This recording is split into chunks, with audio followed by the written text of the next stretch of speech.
பிதாவாகிய தேவனாலும் கர்த்தராகிய இயேசு கிறிஸ்துவினாலும் கிருபையும் சமாதானம் உண்டாவதாக. இந்த நாளிலும் கர்த்தருடைய சமூகத்தில் கூடி வந்து கர்த்தருடைய நாமத்தை மகிமைப்படுத்தி உயர்த்தி ஆராதிக்க தேவன் நம் ஒவ்வொருவருக்கும் பாராட்டின கிருபைக்காக நன்றி சொல்லி ஆண்டவரை நன்றியோடு கூட கர்த்தரை ஸ்தோத்திரிப்போம். ஸ்தோத்திரம் ஸ்தோத்திரம் ஸ்தோத்திரம் ஸ்தோத்திரம் ஸ்தோத்திரம். ஆண்டவரே கர்த்தாவே ஸ்தோத்திரம் ஸ்தோத்திரம் ஸ்தோத்திரம்.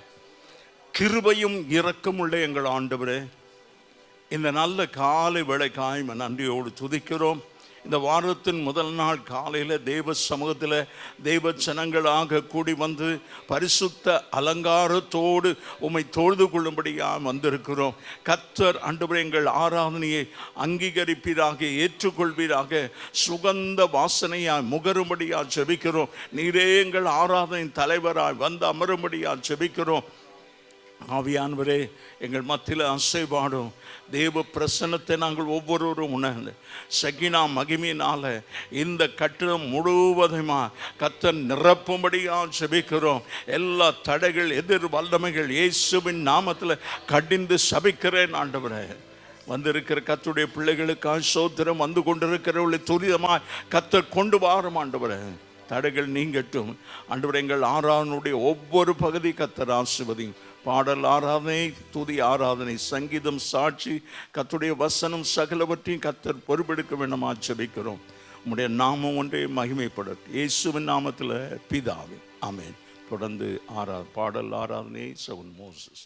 யெகோவா என்னும் நாமம் உள்ளோரே என்று சொல்லி அஞ்சிரேன் நான் அஞ்சிரேன் என்று சொல்லி தேவனுடைய நாமத்தை மகிமைப்படுத்துவோம். இந்த ஏசாயா 41:10 கூட பயப்படாது என்று சொன்ன தேவன் அப்படி யாருக்கும் பயப்படாதபடிக்கு கர்த்தருடைய நாமத்தை நம்ம மகிமைப்படுத்தி பாடுவோம்.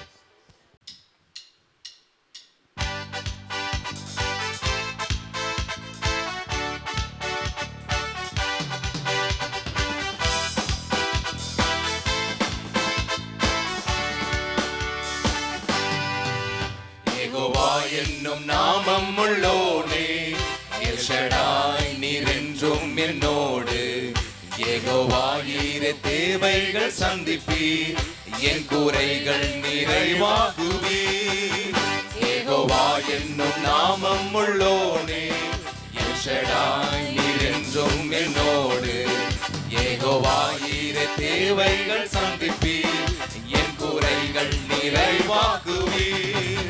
அஞ்சிடே நான் அஞ்சிடே, சர்வ வல்லவர் என்றும் என்னோடு. அஞ்சிடே நான் அஞ்சிடே, சர்வ வல்லவர் என்றும் என்னோடு. என் பலவீனத்தில் பலனானவர், வியாதியில் வைத்தியரும் அவரே. என் பலவீனத்தில் பலனானவர், வியாதியில் வைத்தியரும் அவரே. துன்ப வேளையில் துணையானவர், என்றும் எந்தன் ஆறுதலே. துன்ப வேளையில் துணையானவர், என்றும் எந்தன் ஆறுதலே. அஞ்சிடே நான் அஞ்சிடே, சர்வ வல்லவர் என்றும் என்னோடு. அஞ்சிடே நான் அஞ்சிடே, சர்வ வல்லவர் என்றும் என்னோடு. எந்த கண்மலை நீரல்லவோ, எந்த அடைக்கலம் நீரல்லவோ. எந்த கண்மலை நீரல்லவோ, எந்த அடைக்கலம் நீரல்லவோ. எந்த தாவரம் நீரல்லவோ, எந்த ஆதாரம் நீரல்லவோ. எந்த தாவரம் நீரல்லவோ, எந்த ஆதாரம் நீரல்லவோ. அஞ்சிடேன் நான் அஞ்சிடேன். உற்சாகமா கரங்களை தட்டி. வல்லவர் என்றும் என்னோடு. அஞ்சிடேன் நான் அஞ்சிடேன், சர்வ வல்லவர் என்றும் என்னோடு. நாம் அஞ்சிடாதபடிக்கு அவரை நோக்கி நாம் கூப்பிடுவோம். இந்த நாளில் கூட உயிர் தெழுந்தார் என்று சொல்லி அவரை பாடி மகிமைப்படுத்த போகிறோம். மத்தேயு 28:6 சொல்கிறது, அவர் இங்கே இல்லை, தாம் சொன்னபடி அவர் உயிர் தெழுந்தார் என்று சொல்லி உயிர் தெழுந்த நாம் தேவனை நோக்கி பாடி மகிமைப்படுத்தி உற்சாகமாக கரங்களை தட்டி பாடுவோம்.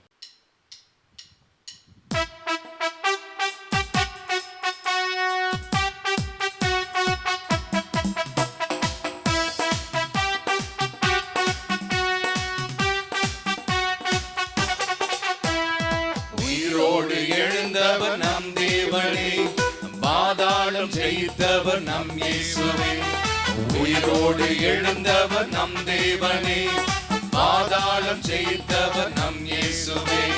ஜெயித்தார், மரணம் ஜெயித்தார், உயிர்த்தார், உயிரோடு எழுந்தார்.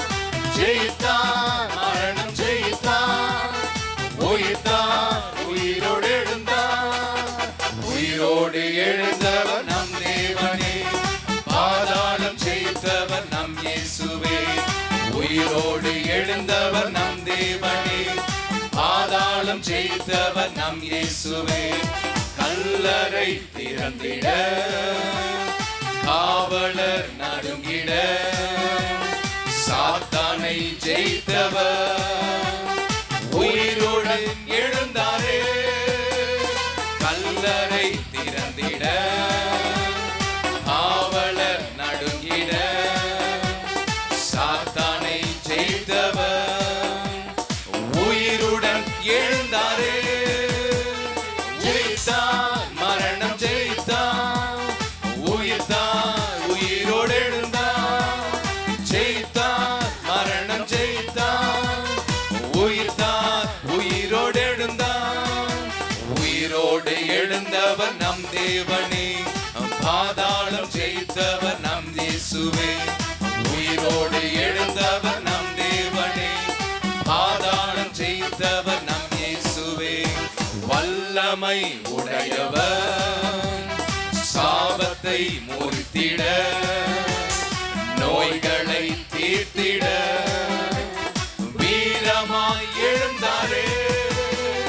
வல்லமை உடையவர், சாபத்தை முறித்திட, நோய்களை தீர்த்திட, வீரமாய் எழுந்தாரே. ஜெயித்தார், மரணம் ஜெயித்தார், உயிர்த்தார், உயிரோடு எழுந்தார். ஜெயித்தார், மரணம் ஜெயித்தார், உயிர்த்தார், உயிரோடு எழுந்தார். உயிரோடு எழுந்தவர் நம் தேவனே, பாதாளம் ஜெயித்தவர் நம் இயேசுவே, உயிரோடு எழுந்தவர் நம் தேவனே, பாதாளம் ஜெயித்தவர் நம் இயேசுவே. புதுபலன் அடைந்திட, சாட்சியாய் மாறிட, அபிஷேகம் செய்பவர் மகிமையாய் எழுந்தாரே. புதுபலன் அடைந்திட, சாட்சியாய் மாறிட, அபிஷேகம் செய்பவர் மகிமையாய் எழுந்தாரே. ஜெயித்தார், மரணம் ஜெயித்தார், உயிர்த்தார், உயிரோடு எழுந்தார். ஜெயித்தார், மரணம் ஜெயித்தார், உயிர்த்தார், உயிரோடு எழுந்தார். உயிரோடு எழுந்தவர் நம் தேவனே, பாதாளம் ஜெயித்தவர் நம் இயேசுவே, உயிரோடு எழுந்தவர் நம் தேவனே, பாதாளம் ஜெயித்தவர் நம் இயேசுவே. கரங்களை தட்டி நன்றி சொல்வோமே. இந்த காலவேளை நாம் எழும்பி நின்று தேவனை ஆராதிக்க போகிறோம். நம்ம யாவரும் எழும்பி நின்று தேவனை ஆராதிப்போம். ஸ்தோத்திரம் ஆண்டவரே, மக்கு நன்றி கர்த்தாவே, ஸ்தோத்திரம் ஸ்தோத்திரம். அவர் உயிரோடு கூட எழுந்தவர், அவரை ஆராதிக்க வந்திருக்கிறோம். தேவனை நோக்கி ஸ்தோத்திர பலிகளை விண்ணப்ப ஜெபங்களை ஏறெடுப்போம். ஸ்தோத்திரம். Thank you Lord. Thank you Lord. ஆவியானவரே, நன்றி கர்த்தாவே, ஸ்தோத்திரம். ஆண்டவரே, நீரே எல்லாம் கர்த்தாவே, ஸ்தோத்திரிக்கிறோம். ஆவியானவரே, ஸ்தோத்திரம். ஆண்டவரே, நன்றி. ஆவியானவரே, ஸ்தோத்திரம் ஸ்தோத்திரம் ஸ்தோத்திரம் கர்த்தாவே. ஆண்டவரே, நீரே எல்லாம் கர்த்தாவே, ஸ்தோத்திரிக்கிறோம். ஆண்டவரே, ஸ்தோத்திரம் கர்த்தாவே, ஸ்தோத்திரம். நன்றியோடு துதிக்கிறோம் ஆண்டவரே.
மரணமோ ஜீவனோ நீதான் எனக்கு எல்லாம் ஆண்டவரே. மாராதாபா சகலரபா மாரியாதரா.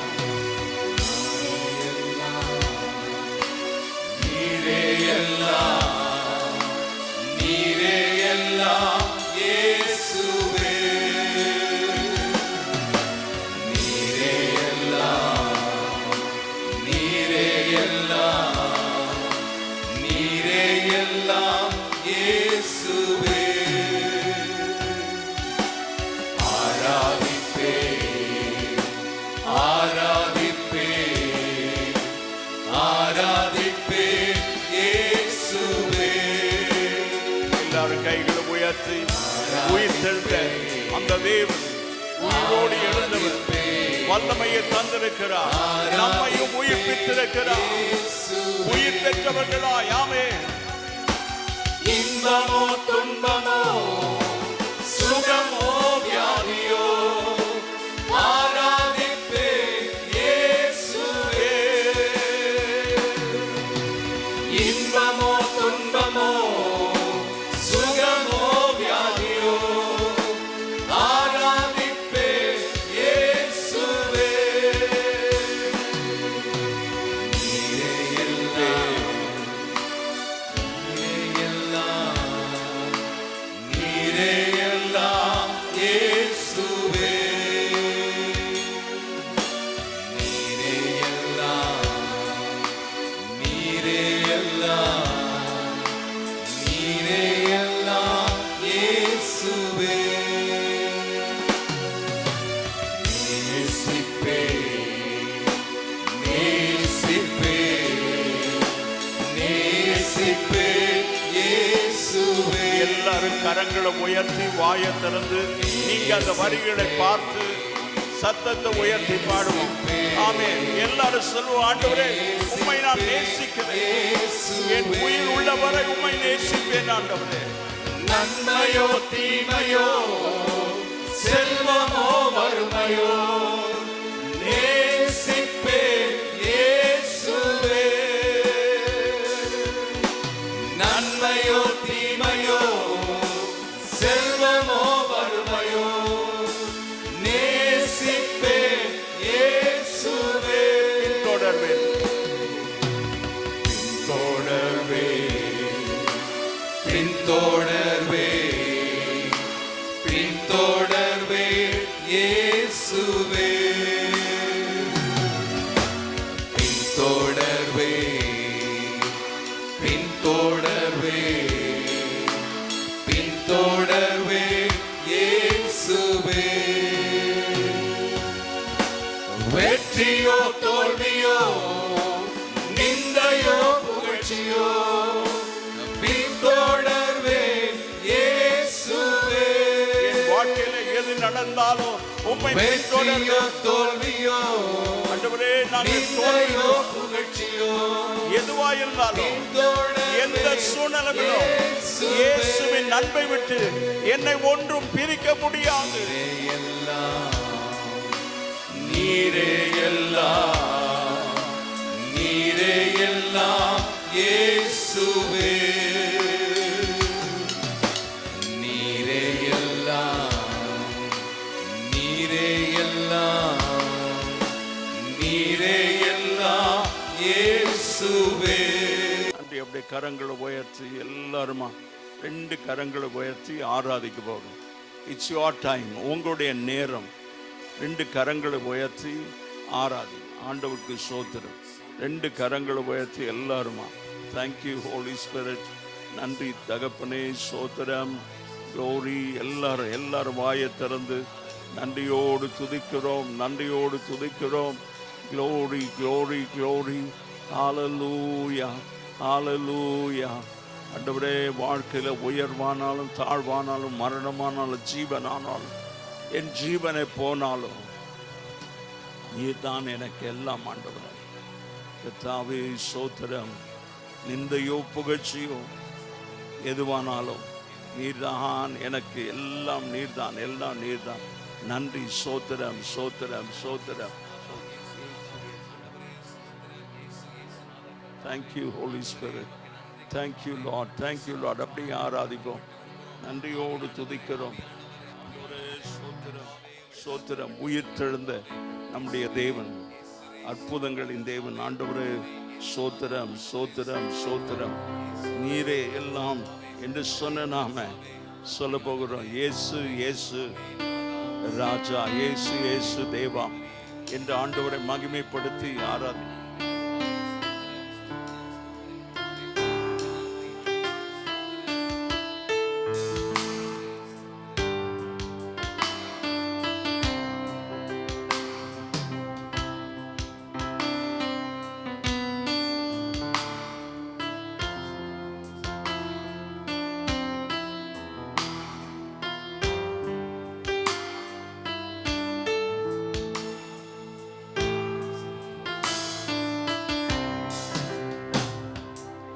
இயேசு இயேசு ராஜா,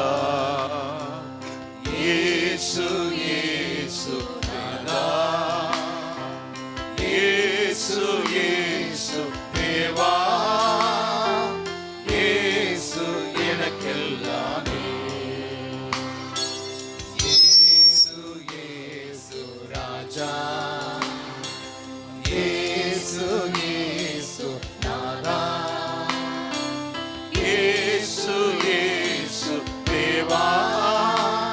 கரங்களை உயர்த்தி ஆராதிக்கிறோம்.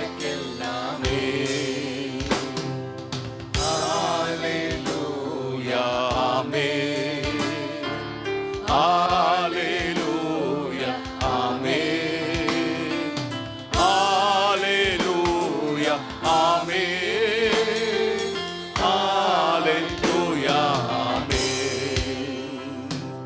இயேசு பாவங்கள் போக்குவார். எல்லாருமா வாயை திறந்து ஆமென். எங்கள் பாவங்களை போக்கும்படியா சிலுவையிலே நீர் மரித்து உயிரோடு எழுந்து மீண்டுமாய் வருவீர் ஆண்டவரே. பாவங்கள் நீக்குவார் இயேசு எந்த நேசரே, இணையற்ற என் நேசுவே. ஆமென், ஆமென் இயேசு, ஆமென், ஆமென் இயேசு, ஆமென், ஆமென் இயேசு,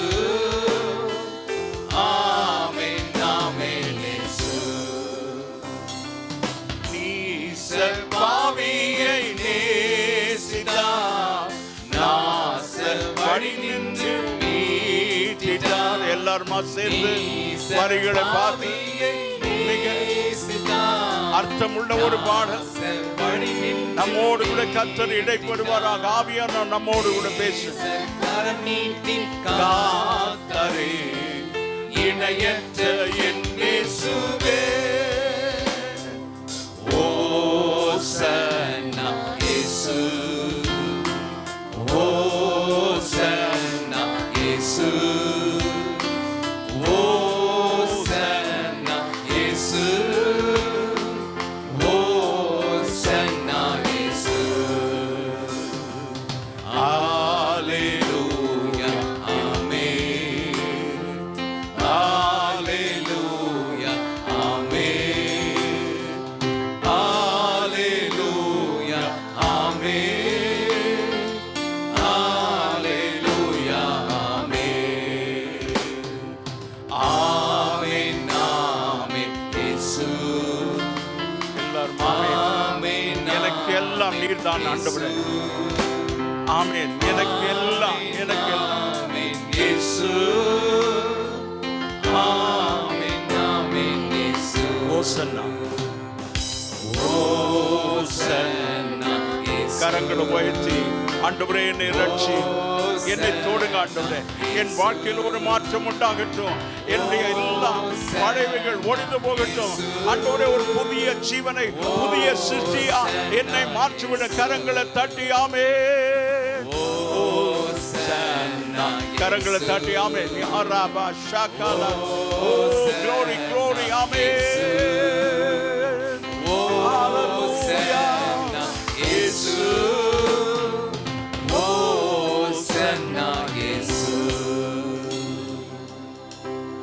பரலோக பிதாவே, அன்பின் தகப்பனே, ராஜாவே, இன்றைக்கு ரட்சியும் ஓசன்னா என்று ஆண்டவரே முன்னடப்பாரும் பின்னடப்பாரும் பாடி துதித்து ஆண்டவர் வெற்றி பவனியா எருசலேமுக்குள்ளே ஆண்டவரே அந்த ரட்சிப்பின் பணியை நிறைவேற்றும்படியான் மரணம், சிலுவை மரணம் ஆண்டவரே கொடிய மரணமாய் இருந்தாலும் அங்கதான் பாவத்தை ஆண்டவரை ஜெயித்து பிசாசை ஆண்டவரை தோற்கடித்து மரணத்தை ஜெயமாக விழுங்கின தேவன் ஆண்டவரே. அதை நாங்கள் கொண்டாடுகிற அந்த உயிர்த்தெழுதலின் வல்லமை, அந்த உயிர்த்தெழுதலின் வல்லமை எங்கள் ஒவ்வொருவருக்குள்ளே இப்போது ஆண்டவரே நிறைவாக வரட்டும் என்று ஜெபிக்கிறோம். இந்த உயிர்த்தெழுதலின் வல்லமையோடு நாங்கள் உம்மை ஆராதிக்க கிருபை தாரும். உமக்கு மகிமை இயேசுவின் நாமத்தில் பிதாவே, ஆமென். உண்டாவதாக. கர்த்தருடைய வார்த்தைக்கு போக முடியா. அப்போஸ்தலர் 3ஆம் அதிகாரம் 12வது வசனத்திலிருந்து 15வது வசனம் முடிய உள்ள வசனத்தை வாசிங்க. அப்போஸ்தலர் 3:12-15. பேதுரு அதை கண்டு ஜனங்களை நோக்கி, இஸ்ரவேலரே, இதை குறித்து நீங்கள் ஆச்சரியப்படுகிறது என்ன? நாங்கள் எங்கள் சுய சக்தியினாலாவது எங்கள் சுய பக்தியினாலாவது இவனை நடக்க பண்ணினோம் என்று நீங்கள் எங்களை நோக்கி பார்க்கிறது என்ன?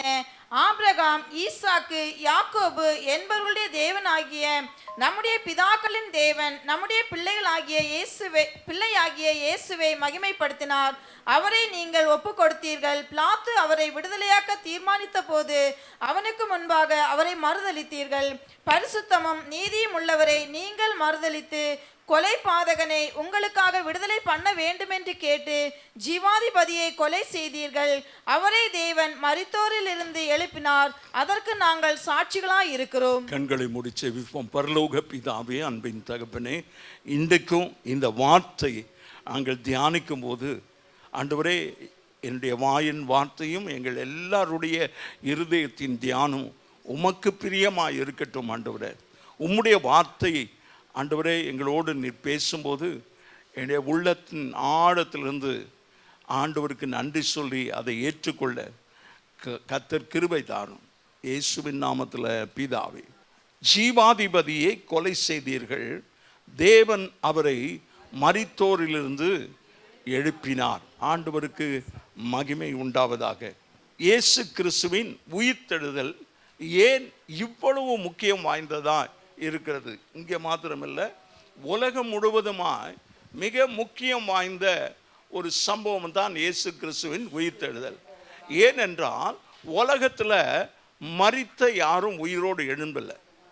அதே நேரத்தில் மரித்து 3ஆம் நாள் உயிரோடு எழுந்திருப்பேன் என்று ஆண்டவர் முன்னால் சொன்னார். திரும்பமா வேதம் சொல்லுகிறது, அவர் சொன்னபடி உயிர்த்தெழுந்தார். வேத வாக்கியங்களின்படி 3ஆம் நாள் அவர் உயிர்த்தெழுந்தார் என்று மிக தெளிவாய் வேதம் நமக்கு சொல்கிறது. இது ஒரு மிக முக்கியமான கேள்வியாக கேட்கப்படுகிற ஒன்றாய் இருக்கிறது எல்லா இடத்தும், உலகம் முழுவதும். Because it is not common. அது சாதாரணமான காரியம் அல்ல. எல்லா இடத்துலையும் நடக்கிற ஒரு காரியம் அல்ல. எல்லாருக்கும் நடந்த ஒரு காரியம் அல்ல. உலகத்திலேயே ஒரே ஒருவர் உயிரோடு எழுந்திருக்கிறார். அது பெரிய ஆச்சரியம் அல்ல.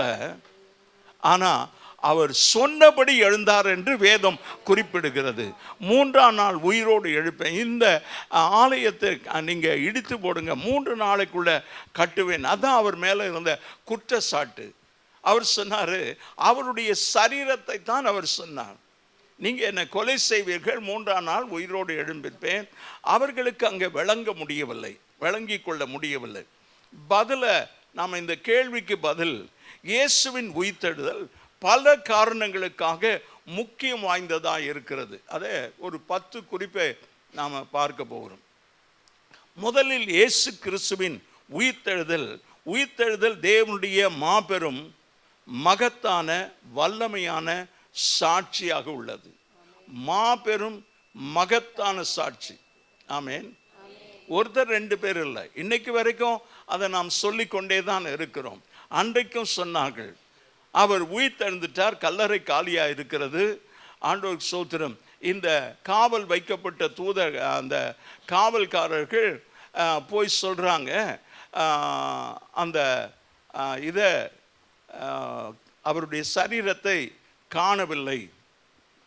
ஒரு தேவதூதன் வந்து அந்த கல்லை புரட்டி போட்டான்னு சொல்லும்போது அந்த பிரதான ஆசாரியர் மற்றவர்கள் சனகரிப்பு சங்கம் சொல்கிறாங்க, இது நீங்கள் இப்படி சொல்லாதீங்க, அவங்களுக்கு நிறைய பணம் கொடுத்து யாரோ அவங்க சீஷர்கள் அவருடைய சரீரத்தை திருடி கொண்டு போயிட்டாங்க. ஆனால் ஒன்றும் அது உண்மையாக இருக்கவில்லை, நிரூபிக்கப்படவில்லை. அவர் இயேசு உயிர்த்தெழுந்தார். ஆமென். எருசலேமில் அநேக பேருக்கு அவர் காட்சி அளித்தார். முதலாவது வேதம் சொல்கிறது, முதலாவது மகதலேனா மரியாளுக்கு காட்சி தந்தார். நான் போன வாரமும் சொன்னேன், இப்பவும் சொல்கிறேன், யார் அவரை அதிகமாக நேசிக்கிறாங்களோ அவங்களுக்கு காட்சியை தருவார், தரிசனத்தை தருவார். இந்த சபை ஊழியக்காரர் விசுவாசிகள் நாம் தரிசனம் உடையவர்களாக இருக்க வேண்டும். இயேசு கிறிஸ்துவின் உயிர்த்தெழுதலில் நம்பிக்கை கொள்வது என்பதை தேவன் மீது நாம் நம்பிக்கை வைப்பதையும் அது உறுதிப்படுத்துகிறது. அவர் உயிர்த்தெழுந்தார் என்பதனால நாம் தேவன் மேலே நம்பிக்கை வைத்திருக்கிறோம். எத்தனையோ பேர் மரித்தார்கள், மகான்கள் மரித்தார்கள். அவருடைய கல்லறை சமாதி இன்றும் இருக்கிறது. ஆண்டவருக்கு ஸ்தோத்திரம். ஆனால் என் ஆண்டவராகிய இயேசு கிறிஸ்துவின் கல்லறை இன்றைக்கு வரைக்கும் திறந்தே இருக்கிறது, காலியாகவே இருக்கிறது.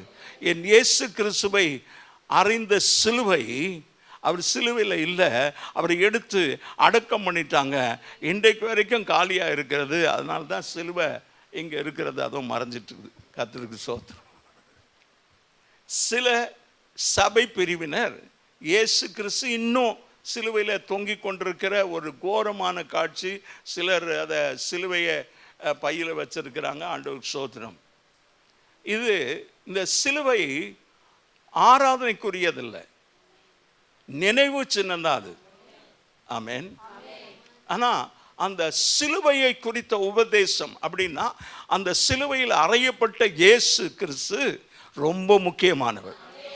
அவர் சிலுவையில் அறையப்பட்டதுனால நான் ரட்சிக்கப்பட்டிருக்கிறேன், நாம் எல்லாரும் ரட்சிக்கப்பட்டிருக்கிறோம். அவர் சிலுவையில் அறையப்படலைன்னா நீங்களும் நானும் ரட்சிக்கப்பட்டிருக்க முடியாது. தேவன் இருக்கிறார் என்றால் அவர் சகலவற்றையும் சிருஷ்டித்து உருவாக்கி அதன் மேல் அதிகாரம் கொண்டிருக்கிறார். ஒரு ஆமென் சொல்வோம். இறந்தவர்களை உயிரோடு எழுப்பவும் அவருக்கு அதிகாரம் உண்டு. ஆமென் சொல்லிக்கிட்டே இருப்போம். அவர் அத்தகைய வல்லமையை கொண்டிருக்கவில்லை என்றால் நம்முடைய விசுவாசத்தையும் ஆராதனையும் ஏற்றுக்கொள்வதற்கு அவர் தகுதியற்றவர் அல்ல. அவர் ஒருவேளை சிலுவையில் மறிக்கலைன்னா நாம் ஆராதிக்க மாட்டோம். அந்த ஆராதனைக்கு அவர் தகுதியுள்ளவர் அல்ல. ஏன்னா அவர் மரித்து அடக்கம் பண்ணப்பட்டு அப்படியே சமாதியாக இருந்தார். ஆண்டவருக்கு ஸ்தோத்திரம். உயிரை படைத்தவர், இறப்புக்கு பின்பு அவர் உயிர்ப்பிக்க அவர் மட்டுமே மரணத்தின் கூரை அகற்றி பாதாளத்தை வெல்ல முடியும் என்பதை 1 கொரிந்தியர் 15ஆம் அதிகாரம் 54, 55 வசனத்தை வாசிக்கலாம். நம்முடைய சரீரத்தை குறித்து சொல்லுகிறது. 50வது வசனம் கொஞ்சம் வாசிங்க சிஸ்டர். சகோதரரே, நான் சொல்லுகிறது என்னவெனில் மாம்சமும் இரத்தமும் அதை குறித்து தான் அந்த 54வது வசனத்துல அவர் சொல்லுகிறார். என்ன சொல்றாரு? அழிவுள்ளதாகி இது. ஆமென் ஆமென். கொஞ்சம் கவனிங்க. அழிவுள்ளதாகி இது. இந்த சரீரம் 24 hours கூட தாங்க மாட்டேங்குது. ரொம்ப நேசிக்கிற நம்முடைய குடும்பத்தார் இல்லை, வாசனை அடிக்குது, எடுத்துருவோம் சீக்கிரம். அப்போ மனுஷனுடைய சரீரம் அழிவுள்ளது என்று வேதம் மிக தெளிவாய் சொல்லுகிறது. ஆமென். நம்ம சரீரம் அதை குறித்து தான் அந்த 54வது வசனம். அழிவுள்ளதாகிய இது அழியாமையும் சாவுக்கேதுவானது. இது சாவுக்கேதுவானதா இல்லையா? பவுலப்போஸ்தலன் சொல்கிறார், மரணத்தை எப்பொழுதுமே இந்த சரீரத்தில் சுமந்தே தெரிகிறோம். யாராவது திடீர்னு இறந்து போனாங்கன்னா நமக்கு எல்லாருக்குமே அதிர்ச்சியாகவும் ஷாக்காகவும், அப்படியா இப்போ தானே பார்த்தேன், நல்லா தானே இருந்தார், நல்லா தான் இருந்தார், திடீர்னு ஹார்ட் அட்டாக், அவருடைய இருதயம் நின்று போயிற்று, அது வேலை செய்யலை, இனி வேலை செய்ய வைக்க முடியுமா? அதுக்கு என்ன சொல்கிறீங்க சிஸ்டர்? சிபிஆர் முழுசுமா சொல்லுங்கள். கார்டியோ ரெஸ்பிரேட்டரி, அதை ஆர்டிஃபிஷியலாக அதை அழுத்தி அழுத்தி எப்படியாவது sometimes it works, many times it doesn't work. சில வேளைகளில் தான் அது உடனே செய்யணும், ஆண்டவருக்கு சோதனம். ஆனால் தேவனுடைய தீர்மானம் ஒரே தடவை மரிப்பதும் பின்பு நியாய தீர்ப்பு அடைவதும் மனிதனுக்கு நியமிக்கப்பட்டிருக்கிறது. அதனால் அதை யாரும் ரிவைவெல்லாம் பண்ண முடியாது, சிபிஆரெல்லாம் பண்ணி ரிவைவ் பண்ண முடியாது. If God decides for his life to be end, nobody can change it. அதனால் இந்த சரீரத்தை வச்சுக்கிட்டு நம்ம ரொம்ப ஆடாதன்னு சொல்கிறோம். ஆண்டவருக்கு சோதனம். ரெண்டாவது குறிப்பு மத்தேயு 16:1-4.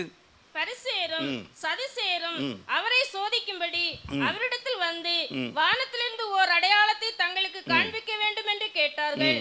அவர்களுக்கு அவர் பிரதித்திரமாக, அஸ்தமனமாகிற போது செவ்வானமிட்டு இருக்கிறது, அதனால் வெளிவாங்கும் என்று சொல்லுகிறீர்கள். உதயமாகிற போது செவ்வானமும் மந்தாரமுமாய் இருக்கிறது, அதனால் இன்றைக்கு காற்றும் மழையும் உண்டாகும் என்று சொல்லுகிறீர்கள். மாயக்காரரே, வானத்தின் தோற்றத்தை நிதானிக்க உங்களுக்கு தெரியுமே, காலங்களின் அடையாளங்களை நிதானிக்க உங்களால் கூடாதா? இந்த பொல்லாத விபச்சார சந்ததியார் அடையாளம் தேடுகிறார்கள். யோனா தீர்க்கதரிசியின் அடையாளமே அன்றி வேறே அடையாளம் இவர்களுக்கு கொடுக்கப்படுவதில்லை என்று சொல்லி அவர்களை விட்டு புறப்பட்டு போனார். நமக்கு எல்லாருக்கும் தெரியும், யாரால கேட்டேன்னா நோரால கேட்டேன். இந்த பரிசேயரும் சதிசேயரும் இயேசுவை எப்படி ஆகினோம், எங்கேயாவது அவரை மாட்ட வச்சிடலாம், அவர் வார்த்தைகளை அவர் சிக்கிடுவார், அதை வச்சே அவரை டிஸ்ப்ரூவ் பண்ணிடலாம். ஏன்னா இவர்களுடைய ஊழியத்திற்கு அவர் தடையாக இருக்கிறார்.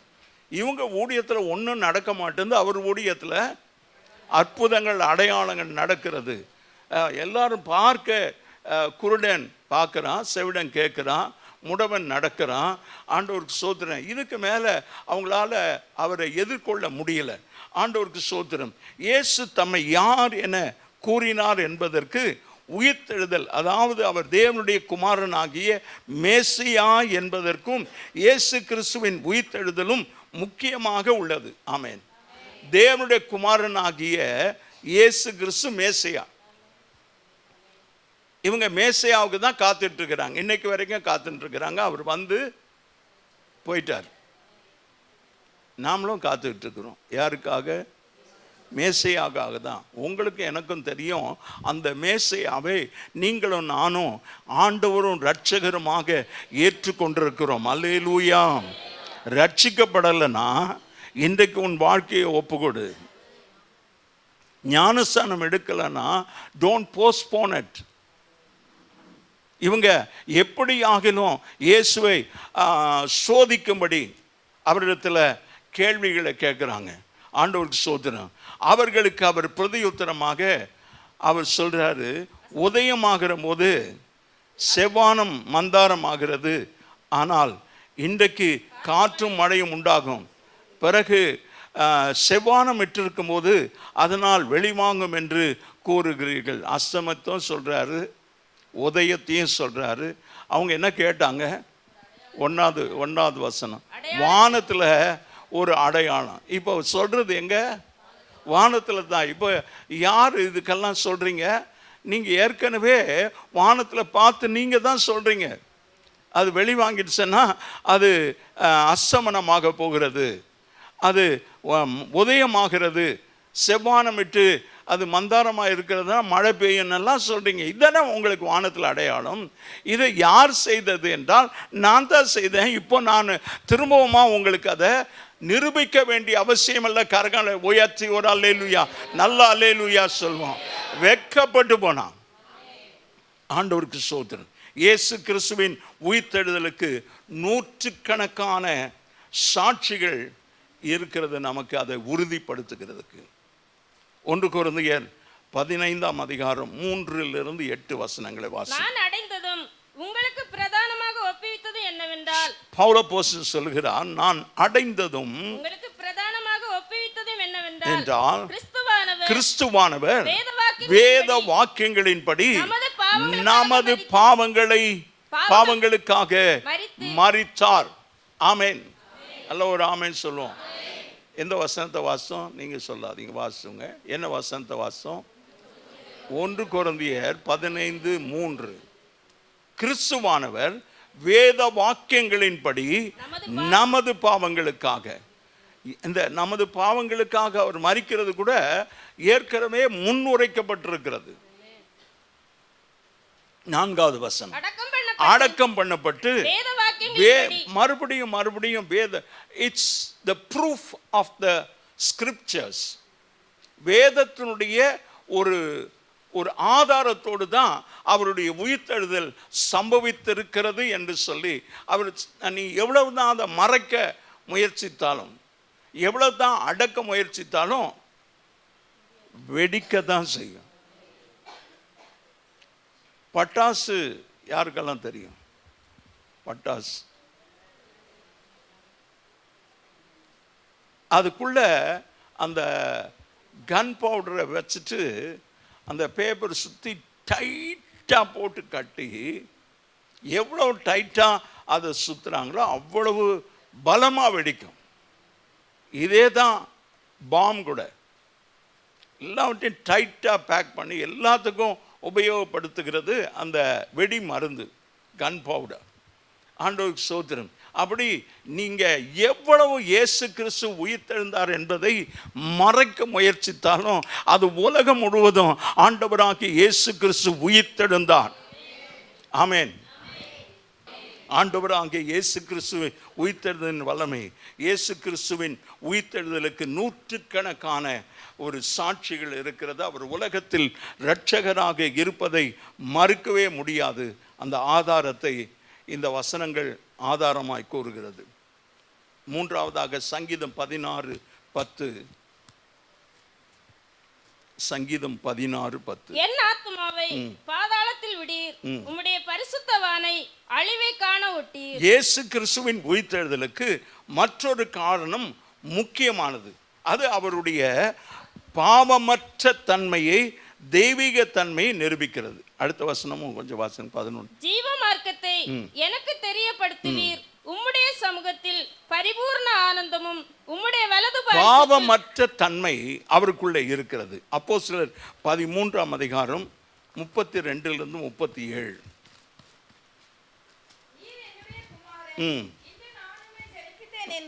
இரண்டாம் சங்கீதத்தில் எழுதியிருக்கிறபடியே இயேசுவை எழுப்பினதினாலே தேவன் பாருங்க, புதிய ஏற்பாட்டில் அப்போஸ்தலர் நடபடிக்கைகளை சொன்னாலையும் பழைய ஏற்பாட்டில இருந்து அவங்க ஒத்த வசனத்தை சொல்லுகிறார்கள்.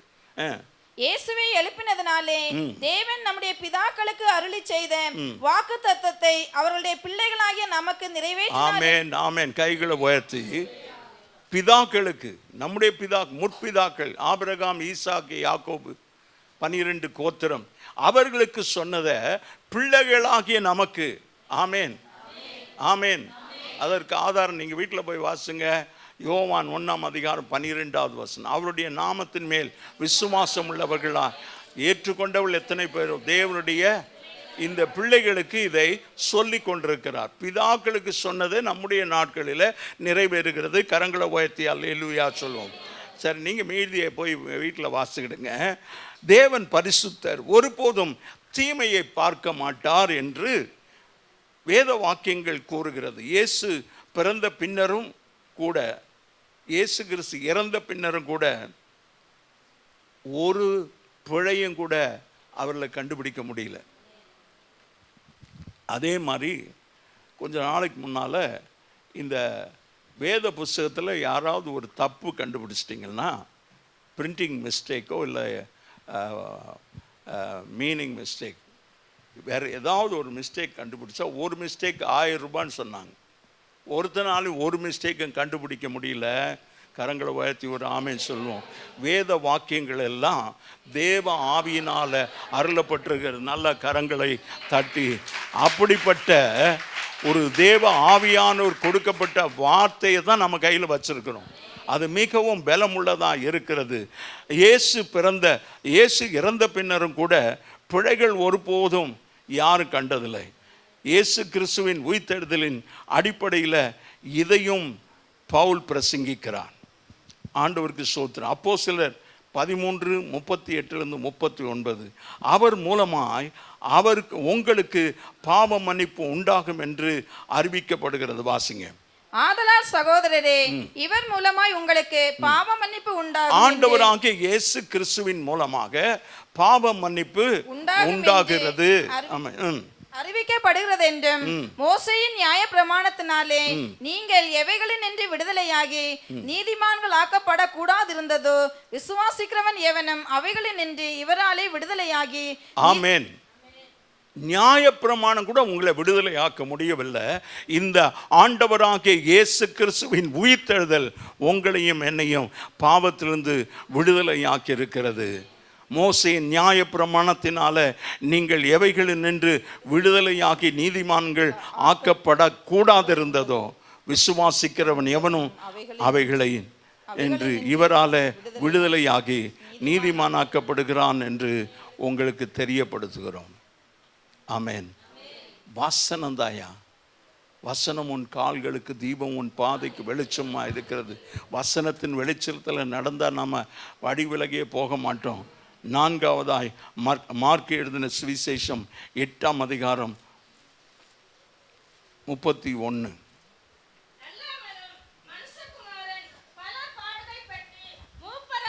பிரதான ஆசாரியராலும் வேத பாரகராலும் ஆகாதவன் என்று தள்ளப்பட்டு கொல்லப்பட்டு 3 நாளைக்கு பின்பு உயிர்த்தெழுந்திருக்க வேண்டியது என்று அவர்களுக்கு போதிக்க தொடங்கினார். அதாவது இயேசு கிறிஸ்து அதுக்கப்புறம் தான் 15ஆம் அதிகாரத்தில் தான் நாம் அந்த சிலுவை மரணத்தை குறிக்கிறோம். இப்போ ஊழியம் செய்து கொண்டிருக்கிறார். பீக் ஆஃப் ஹிஸ் மினிஸ்ட்ரி, அவருடைய ஊழியத்தினுடைய உச்சக்கட்டம். பல இடங்களில் சுற்றி திரிந்து ஆண்டவர் ஊழியத்தை செய்து கொண்டிருக்கிறார். அப்போது ஆண்டவராகிய இயேசு கிறிஸ்து என்ன சொல்றாருன்னா, மனுஷகுமாரன் அல்லாமலும் மனுஷகுமாரன் பல பாடுகள் பட்டு மூப்பராலும் பிரதான ஆசாரியனாலும் வேத பாரகராலும் ஆகாதவன் என்று தள்ளப்பட்டு கொல்லப்பட்டு. ஆமென். பிரதான ஆசாரியர் யாரு இவரை தள்ளி கொலை செய்வாங்க? முன்னாலே சொல்லிட்டாரையா, அதுதான் நிறைவேறுகிறது. ஆண்டவருக்கு மகிமை உண்டாவதாக. 9:31 சிஸ்டர். ஏனெனில் மனுஷகுமாரன் மனுஷர் கைகளில் ஒப்பு கொடுக்கப்படுவார் என்றும் அவர்கள் அவரை கொன்று போடுவார்கள் என்றும் கொல்லப்பட்டு 3ஆம் நாளிலே உயிர்த்தெழுந்திருப்பார் என்றும் அவர் தம்முடைய சீசர்களுக்கு போதகம் பண்ணி சொல்லி இருந்தார். 10:34 அவர்கள் அவரை பரியாசம் பண்ணி அவரை வாரினால் அடித்து அவர் மேல் துப்பி அவரை கொலை செய்வார்கள், ஆகிலும் 3ஆம் நாளிலே அவர் உயிரோடு எழுந்திருப்பார் என்றார். இப்படி பல காரியங்களை முன்னாலேயே ஆண்டவர் சொல்லி இருக்கிறார். மார்க்கு 8ஆம் அதிகாரத்தில், 9ஆம் அதிகாரத்தில், 10ஆம் அதிகாரத்தில் இயேசு கிறிஸ்துவின் உயிர்த்தெழுதல் அவருடைய தெய்வீகத்தின் மிக சிறந்த ஒரு காரியம் மாத்திரமல்ல, இயேசுவின் பாடுகளையும் துன்பங்களையும் உயிர்த்தெழுதலையும் முன் அறிவித்த பழைய ஏற்பாடு தீர்க்கதரிசிகளும் இது உறுதிப்படுத்துகிறார்கள். அப்போஸ்தலர் 17:2-3 நீங்கள் வீட்டில் போய் வாசிக்கிடுங்க. கிறிஸ்துவின் உயிர்த்தெழுதல் 3ஆம் நாளில் உண்டாயிருக்கும் என்று கூறிய அவருடைய சொந்த கூற்றை இந்த வசனங்கள் உறுதிப்படுத்துகிறது. 3ஆம் நாள் உயிரோடு எழுந்திருப்பேன் என்று சொன்னதான அந்த காரியத்தை அவர் அங்கே இந்த வசனங்கள் மூலமாக நாம் உறுதிப்படுத்தப்படுகிறது. 5வதாக 1 கொரிந்தியர் 15:14. 1 கொரிந்தியர் 15:14. எழுந்திருக்கவில்லை என்றால் எங்கள் பிரசங்கமும் விருதா. ஆண்டவருக்கு ஸ்தோத்திரம். பவுல் அப்போஸ்தலன் ரொம்ப உறுதியா சொல்றாரு, கிறிஸ்து எழுந்திருக்கவில்லை என்றால் எங்கள் பிரசங்கமும் விருதா. வீணா நாங்க பிரசங்கம் பண்றோம். நாங்க அவர் உயிர்த்தெழுந்தார், உயிரோடு இருக்கிறார், எங்களுக்கு காட்சி அளித்தார், அதுக்கு நாங்களே சாட்சிகள் என்று அப்போஸ்தலர் 3:15 ரொம்ப தெளிவாக சொல்லுகிறதை நாம் பார்க்கிறோம். வாசிங்க சிஸ்டர். ஜீவாதிபதியை கொலை செய்தீர்கள், அவரை தேவன் மரித்தோர். அது இல்லை நீங்க 15-14. எங்கள் பிரசங்கமும் விருதாம், உங்கள் விசுவாசமும் விருதாம்.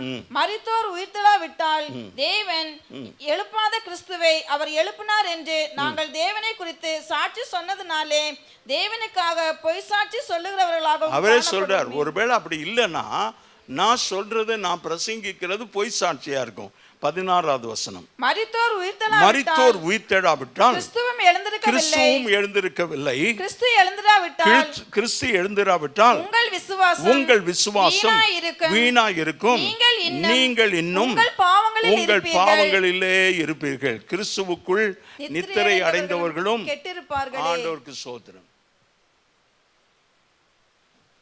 இயேசு கிறிஸ்து உயிர்த்தெழாவிட்டால் நாம் நம்பிக்கை இல்லாதவர்களாக இருப்போம்.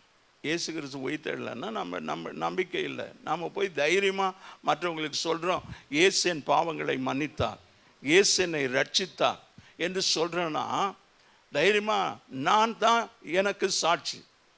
ஏன்னா பாவத்தில் ஜீவித்து கொண்டு துன்மார்க்கமாக ஜீவித்து கொண்டதே என் இயேசு என் வாழ்க்கைக்குள்ளே வந்ததினால் என் வாழ்க்கை மாற்றப்பட்டது. இன்றைக்கு நான் ஆண்டவருடைய ஊழியக்காரனாய் ஊழியம் செய்து கொண்டிருக்கிறேன். நானே முயற்சித்தாலும் அது என்னால் முடியாது. இயேசு கிறிஸ்து உயிர்த்தெழாவிட்டால் நாம் நம்பிக்கை இல்லாதவர்கள் இருப்போம். உண்மையில் இயேசு கிறிஸ்துவின் உயிர்த்தெழுதலுக்கு அப்பால் நமக்கு இரட்சகர் இல்லை. ஆமென். இயேசு கிறிஸ்து உயிர்த்தெழாவிட்டால் நமக்கு இரட்சகர் இல்லை, ரட்சிப்பும் இல்லை, நித்திய ஜீவனும் இல்லை, நம்பிக்கையும் இல்லை. பவுல் சொன்னபடி நம்முடைய விசுவாசம் பயனற்றது, சுவிசேஷம் முற்றிலும் வல்லமையற்றது, மேலும் நம்முடைய பாவங்கள் மன்னிக்கப்படாமல் இருக்கும். ஆண்டவருக்கு மகிமை உண்டாவதாக. 6வது குறிப்பு, யோவான் 11ஆம் அதிகாரம் 25வது வசனம். ஆண்டவருக்கு ஸ்தோத்திரம். நானே உயிர்த்தெழுதலும் ஜீவனுமாய் இருக்கிறேன் என்று ஆண்டவராகிய இயேசு சொன்னார். பிறகு அந்த வசனத்தை வாசிங்க. நானே உயிர்த்தெழுதலும் ஜீவனுமாய் இருக்கிறேன். இப்போ இதை கொஞ்சம் தெளிவா நாம் அதை கேட்போம். நல்லா வாசிங்க சிஸ்டர். நானே உயிர்த்தெழுதலும் ஜீவனுமாய் இருக்கிறேன், என்னை விசுவாசிக்கிறவன் மரித்தாலும் பிழைப்பான். உயிரோடு என்னை விசுவாசிக்கிறவன் எவனும் என்றென்றைக்கும் அறியாமலும் இருப்பான். அல்லேலூயா. அப்படி என்றால் நித்திய ஜீவனை அங்கே சொல்லிட்டார். யோவான் 11:25 லாசருவை எழுப்பும்போது மரியாள் இடத்துல சொல்லுகிறார், மாத்தாள் இடத்துல சொல்லுகிறார். மாத்தா சொல்லுகிறார், நீர் வரும்போது மரித்தோர் உயிர்த்தெழுவாங்க என்று நான் விசுவாசிக்கிறேன், ஆனால் இப்போ அவனை வைத்த 4 நாளாச்சு, அது நாருமே என்று சொல்லுகிறார். ஆண்டவர் அந்த மாத்தாளை பார்த்து சொல்றார், விசுவாசிக்க கூடுமானால், விசுவாசித்தால் தேவனுடைய மகிமையை நீ காண்பாய். இயேசு கிறிஸ்து உயிர்த்தெழுதல் இல்லை என்றால் நித்திய ஜீவனும் இல்லை. இயேசு ஜீவனாக இருக்கிறபடியினால அவர் நமக்கு ஜீவனை தந்திருக்கிறார். அவர் ஜீவனோடு இருக்கிறதுனால நமக்கு ஜீவனை தந்திருக்கிறார். அதனால் மரணத்திற்கு அவர் மேல் எந்த அதிகாரமும் இல்லை. ஆனால் தான் அப்போஸ்தலர் 3:14 அவர் ஜீவாதிபதி என்று சொல்லப்படுகிறார். ஜீவாதிபதியை கொலை செய்தீர்கள். அப்பவும் அவர் கொலையுண்டு, ஆவி மாம்சத்தில் கொலையுண்டு, ஆவில அவரை சாகடிச்சு அவர் செத்து போயிட்டாருன்னு சொல்லி விழாவில் குத்தி ரத்தமும் தண்ணீரும் வரும்போது நிரூபிக்கப்பட்டது. ஆனால் அவர் கொல்லப்படும் போது அது உலகத்திற்கு அவர் மரித்தார் என்பது ஆனால் ஆவி மாம்சத்தில் கொலை உண்டு, ஆவியில் உயிர்ப்பிக்கப்பட்டவராக இருக்கிறார். 7வது குறிப்பு 1 யோவான் 5ஆம் அதிகாரம் 11-12. 1 யோவான். தேவன் நமக்கு நித்திய ஜீவனை தந்திருக்கிறார். அந்த ஜீவன் அவருடைய குமாரனில் இருக்கிறது என்பதே ஆமென். சாட்சி. ரொம்ப தெளிவா ஆண்டோடைய வசனம் சொல்லுகிறது. நீங்க கொஞ்சம் வீட்டில் போய் இதை நீங்க வாசிங்க. ஆண்டவருக்கு ஸ்தோத்திரம். 1 யோவான் 5:11-12. தேவன் நமக்கு நித்திய ஜீவனை தந்திருக்கிறார். அல்லேலூயா. இயேசு கிறிஸ்துவின் மூலமாக நித்திய ஜீவனை தந்திருக்கிறார். பிறகு அந்த ஜீவன் அவருடைய குமாரனில் இருக்கிறது என்பதே அந்த சாட்சியாம். குமாரனை உடையவன் ஜீவனை உடையவன், தேவனுடைய குமாரன் இல்லாதவன். ஆமென். இயேசு கிறிஸ்துவை உன் வாழ்க்கையில ஏற்றுக்கொள்ளலைன்னா ஜீவன் இல்லாதவன், ரட்சிக்கப்படாதவன், மரணத்துக்கு தான், 2வது மரணத்துக்கு தான் நீ போகணும். அதனால் இன்றைக்கே உன் வாழ்க்கையை ஆண்டவருக்கு ஒப்பு கொடுத்து ரட்சிக்கப்பட ஆண்டவர் உங்களுக்கு உதவி செய்யணும். ஆண்டவருக்கு ஸ்தோத்திரம். 1 கொரிந்தியர் 15:20-26. இயேசு நித்திரை அடைந்தவர்களின் முதற் பலனானார். 15. கிறிஸ்துவோ மரித்தோரிலிருந்து எழுந்து நித்திரை அடைந்தவர்களின் முதற் பலனானார். மரித்தோரிலிருந்து எழுந்தவர்களுடைய முதற் பலனானார். மனுஷனால் மரணம் உண்டானபடியினால மனுஷனால் மரித்தோர் உயிர்த்தெழுதலும் உண்டாயிற்று. ஆண்டவருக்கு ஸ்தோத்திரம். ஆதாமுக்குள் எல்லாரும் மரிக்கிறது போல எல்லாரும் உயிர்ப்பிக்கப்படுவார்கள். கைகளை தட்டி ஆண்டவரை மகிமைப்படுத்தலாமா? ஆதாமுக்குள்ள எல்லாரும் மரிக்கணும். மனுஷனா பிறந்தவன் ஒவ்வொருத்தனும் மரிக்கணும். பிறக்கும் போதே மரணம் இன்ன நாள் என்றது குறிக்கப்பட்டிருக்கிறது. ஒருத்தனை கேட்டா ஒருத்தர் சொல்றான், பிறப்புக்கும் மரிப்புக்கும் மத்தியில் இருக்கிறது தான் வாழ்க்கை. இப்போ இந்த மத்தியில் இருந்துக்கிட்டு அந்த எண்டு நமக்கு இருக்கிற தெரியும். ஆண்டோடைய வசனம் ரொம்ப தெளிவாக சொல்கிறது, ஒரே தடவை மரிப்பது பின்பு நியாயத்தீர்ப்படி எல்லாருக்கும் நியமிக்கப்பட்டிருக்கிறது. இதிலிருந்து யாரும் தப்ப முடியாது. ஆனால் ஆண்டவராகிய இயேசு கிறிஸ்துவை நாம் சொந்த இரட்சகராக ஏற்றுக்கொண்ட அந்த ஜீவன் நமக்குள்ளே மறைந்திருக்கிறது. குமாரனுக்குள்ள ஜீவன் இருக்கிறது, அந்த ஜீவன் நமக்குள்ள மறைந்திருக்கிறது என்று வேதம் மிக தெளிவாக சொல்லுகிறது. ஆண்டவருக்கு ஸ்தோத்திரம். நித்திரை அடைந்தவர்களின் இயேசு கிறிஸ்து முதற் பலனானார். வேறு வார்த்தைகளில் நாம் சொல்ல வேண்டுமானால், இயேசு மரணத்திற்கு பிறகு ஜீவனுக்கு வழியை வகுத்து தந்திருக்கிறார். நாமும் ஜீவனுக்குள்ள போக முடியும் இயேசு உயிர்த்தெழுந்ததினால. இயேசு கிறிஸ்துவின் உயிர்த்தெழுதல் மனிதர்களின் அல்லது நம்முடைய உயிர்த்தெழுதலுக்காக சாட்சியாக மிக முக்கியமான ஒரு தடயமாய் இருக்கிறது, ஆதாரமாய் இருக்கிறது. 8வது எபிரேயர் 10:12. இவரோ பாவங்களுக்காக ஒரே பலியை செலுத்தி. ஆமென். ரொம்ப தெளிவா வசனம் சொல்கிறதை நாம் கவனித்து கேட்போம், குறித்து வைத்துக்கொள்வோம். வீட்டில் போய் தியானிங்க. இங்கே உடனே எல்லாம் மறந்து போகலாம். அதனால் எழுதி வச்சுட்டு மறுபடியுமா போய் இந்த வசனங்களை எல்லாம் தியானிங்க, வாசிங்க.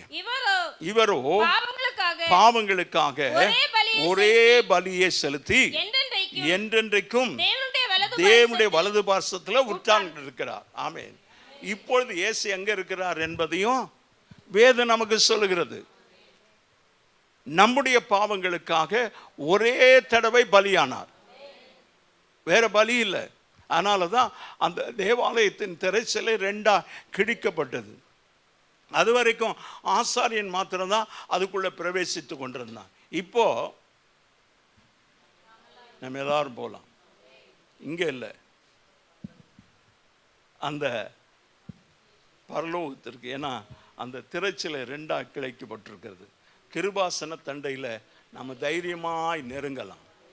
அந்த கிருபாசன பதியாகிய இயேசு அங்கே இருக்கிறார். கிறிஸ்தவர்களாகிய நமக்காக தேவன் மனிதன் ஆனார், நம்முடைய பாவங்களுக்காக மரித்தார் மற்றும் 3ஆம் நாள் உயிர்த்தெழுந்தார் என்பது நன்றாக தெரியும். அவர் உயிரோடு இருக்கிறார். அவர் இன்றும் பரலோகத்தில் பிதாவினுடைய வலது பாசத்தில் அமர்ந்திருக்கிறார். ஆமென். ரொம்ப தெளிவான, அதுக்கு ஆங்கிலத்தில் சொல்லுவாங்க பிக் பிக்சர். இந்த பேனர் ஒரு சின்ன அளவில் இருக்குதுன்னு வச்சுங்க. இந்த அளவில் தூரத்தில் தெரியுமா? தெரியாது. அது பெருசாக இருக்குது. இதுக்கு பேர் தான் பிக் பிக்சர் என்று சொல்லுவாங்க. அதாவது தெளிவாக தூரத்துலேருந்தும் அதை பார்க்க முடியும். That's why they call it in English big picture. அப்போது ஒரு பெரிய வரைபடம் நமக்கு முன்னால் இருக்கிறது. இயேசு பிதாவின் வலது பாசத்தில் அமர்ந்திருக்கிறார், உட்கார்ந்திருக்கிறார். இயேசு கிறிஸ்து தமது சபையை எடுத்துக்கொள்ள வரும்போது விசுவாசிகள் உயிர் தெழுவார்கள் அல்லேலூயா என்கிற அத்தாட்சியை தேவனுடைய வார்த்தை மிக தெளிவாய் கூறுகிறது. இப்படிப்பட்ட விளைவுகள் வெற்றியின் முழக்கத்தை பறைசாற்றுகிறதா இருக்கிறது.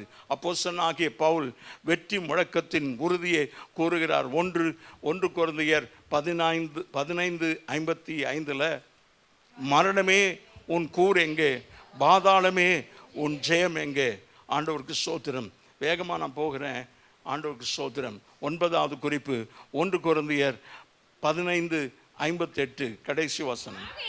எனக்கு பிரியமான சகோதரரே, கர்த்தருக்குள் நீங்கள் படுகிற பிரயாசம் விருதாவா இராதென்று அறிந்து நீங்கள் உறுதிப்பட்டவர்களாயும் அசையாதவர்களாயும் கர்த்தருடைய கிருபையிலே எப்பொழுதும் பெறுகிறவர்களாயும் இருப்பீர்களாக. இந்த உயிர்த்தெழுதலின் வல்லமை நமக்குள்ள வந்த பிறகு நாம் அசையாதவர்களாக இருக்கணும். விழுகிறதும் எழுகிறதுமான ஒரு வாழ்க்கை இல்லை. உறுதியாய் கண்மலையாகிய கிறிஸ்துவின் மீது நிற்கணும். ஒருவேளை நான் நிற்கிறது கொஞ்சம் லூஸ் சாயில், அதாவது மண் ரொம்ப நைஸாக இருந்தால், நான் துபாயில் அந்த பாலைவனத்தில் டெசர்ட் சஃபாரி போனோம். காரை அப்படியே ஓட்டி மணலுக்குள்ளேயே இறங்கி நடக்கிறோம். அப்படி நடந்தால் புதையுது கால். அங்கே உறுதியாக நான் நிற்க முடியாது. ஏற முடியாது. ஒருத்தருடைய துணையோடு தான் ஏற முடியும். நாம் நிற்கிறது கண்மலையாகிய கிறிஸ்து. உறுதியாக நிற்கிறோம். அசைய தேவையில்லை, நமக்கு உதவி தேவையில்லை. ஆண்டவருக்கு ஸ்தோத்திரம். அந்த உறுதியான அஸ்திபாரத்தின் மீது நாம் அசையாதவர்களாய் கட்டப்பட்டிருக்கிறோம். அப்போஸ்தலனாகிய பவுல் தன்னுடைய நிருபத்தை இந்த வார்த்தைகளால் முடிக்கிறார். ஆகையால் எனக்கு பிரியமான சகோதரரே, கர்த்தருக்குள் நீங்கள் படுகிற பிரயாசம் விருதாவா இராதென்று அறிந்து நீங்கள் உறுதிப்பட்டவர்களாய் அசையாதவர்களாய் கர்த்தருடைய கிரியையில எப்பொழுதும் பெறுகிறவர்களாய் இருப்பீர்களாக. நாம் ஒரு புதிய வாழ்க்கைக்காக உயிர்ப்பிக்கப்பட்டிருக்கிறோம். பழைய வாழ்க்கை ஒளிந்து போன. No more I live in Christ. பழைய வாழ்க்கை இல்லை. ஆண்டவருக்கு ஸ்தோத்திரம். அதே அதிகாரம் 30:32 வசனமும் நாங்களும் ஏன் எந்நேரமும் நாசமோசத்திற்கு ஏதுவாய் இருக்கிறோம். நான் அனுதினமும் சாகிறேன். அதை நம்முடைய கர்த்தராகிய கிறிஸ்து இயேசுவினால் உங்களை குறித்து நான் பாராட்டுகிற மேன்மையை கொண்டு சத்தியமாய் சொல்லுகிறேன். கிறிஸ்துவின் நிமித்தமாக நாம் துன்புறுத்தலையும் ஆபத்துகளையும் சகிப்போம். இயேசு கிறிஸ்துவின் உயிர்த்தெழுதலின் காரணமாக ஆயிரக்கணக்கான கிறிஸ்தவர்கள் இரத்த சாட்சியாய் மரித்திருக்கிறார்கள். வரலாற்றின் மூலம் நாங்கள் இந்த பூமிக்குரிய வாழ்க்கையை நித்திய ஜீவனுக்காகவும் உயிர்த்தெழுதலின் வாக்குறுதியின்படி மனமு வந்து நாங்கள் இந்த சுவிசேஷத்தை சொல்லக்கூடியவர்களாக இருக்கிறோம். Come what May, I will preach the gospel. என்ன நடந்தாலும் சரி, இந்த சுவிசேஷத்தை நான் அறிவிப்பேன். அந்த உயிர்த்தெழுதலின் வல்லமை எனக்குள்ளே இருக்கிறது. கடைசி குறிப்பு 1 கொரிந்தியர் 15:3-4. நான் அடைந்ததும் உங்களுக்கு பிரதானமாக ஒப்புவித்தது என்னவென்றால், கிறிஸ்துவானவர் வேத வாக்கியங்களின்படி நமது பாவங்களுக்காக மரித்து அடக்கம் பண்ணப்பட்டு வேத வாக்கியங்களின்படி 3ஆம் நாளில் உயிர்த்தெழுந்தார். ஆண்டவருக்கு ஸ்தோத்திரம். உயிர்த்தெழுதல் என்பது ஒவ்வொரு விசுவாசிக்கும் வெற்றிகரமான மற்றும் மிக மகத்தான ஜெயத்தை கொடுக்கக்கூடியதா இருக்கிறது. அல்லேலூயா. இயேசு கிறிஸ்து மரித்து அடக்கம் பண்ணப்பட்டு வேத வாக்கியங்களின்படி 3ஆம் நாள் எழுந்தார். அவர் மீண்டும் வருகிறார். அப்பொழுது இயேசு கிறிஸ்துவுக்குள் மரித்தவர்கள் முதலாவது எழுந்திருப்பார்கள். பின்பு உயிரோடு இருக்கும் நாமும் கர்த்தருக்குள் எதிர்கொண்டு போக மேகங்கள் மேல் அவரோடு கூட ஆகாயத்தில் எடுத்துக்கொள்ளப்பட்டு இவ்விதமாய் எப்பொழுதும் கர்த்தருடனே இருப்போம் என்று 1 கொரிந்தியர் 4:13. 1 தெசலோனிக்கேயர் 4:13-18 சொல்லுகிறது. இயேசு கிறிஸ்துவின் உயிர்த்தெழுதல் ஏன் முக்கியமானது, இயேசு யார் என்பதை இது நிரூபிக்கிறது. இந்த உயிர்த்தெழுதல் ஏன் முக்கியம்னா, இயேசு கிறிஸ்து யார் என்பதை நிரூபிக்கிறது. நம்முடைய சார்பாக இயேசுவின் பலியை ஏற்றுக்கொள்ளப்பட்டதை காட்டுகிறது. நமக்காக இயேசு பலியானார் என்பதை அது ஏற்றுக்கொள்ளப்பட்டது. அந்த பலி இல்லைன்னா நாம் இன்றைக்கு பாவத்திலிருந்து விடுதலை பெற்றிருக்க முடியாது.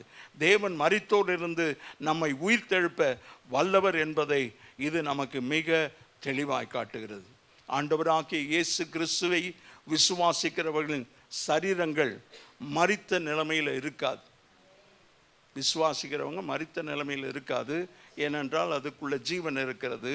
அது நித்திய ஜீவனுக்காக உயிர்த்தெழுப்பப்படும் என்பதையும் இந்த வசனங்கள், இப்போது நாம் பார்த்த இந்த வசனங்கள் எல்லாம் இதை உறுதிப்படுத்துகிறது. நம்முடைய ஆண்டவராகிய இயேசு கிறிஸ்துவோடு நித்தியத்தை செலவிடுங்கள். நம்முடைய ஆண்டவராகிய இயேசு கிறிஸ்துவிடமிருந்து மன்னிப்பை பெறுங்கள். எனக்கு அருமையானவர்களே, இன்றைக்கு ஆண்டவராகிய இயேசு கிறிஸ்துவை உங்கள் ஆண்டவரும் இரட்சகரும் ஏற்றுக்கொண்டு மனம் திரும்பி ரட்சிக்கப்பட்டு இயேசுவின் வருகைக்காக காத்திருக்க உங்கள் ஒவ்வொருவருக்கும் கர்த்தர் உதவி செய்வார். இந்த உயிர்த்தெழுதலின் வல்லமையை நீங்களும் நானும் தரித்து கொண்டு ஆண்டவருக்காக சாட்சியாய் வாழ ஆண்டவர் உதவி செய்வார். கண்களை மூடி ஜெபிப்போம். பரலோக பிதாவே, அன்பின் தகப்பனே, இன்றைக்கும் இந்த ஜீவாதிபதியை கொலை செய்தீர்கள். ஆனால் தேவன் அவரை மரித்தோரிலிருந்து எழுப்பினார். அவர் நித்திரை அடைந்தவர்களுடைய முதற் பலனாய் இருக்கிறார் என்று வேதம் மிக தெளிவாய் சொல்லுகிறது. ஆண்டவரே, உமக்கு ஸ்தோத்திரம்.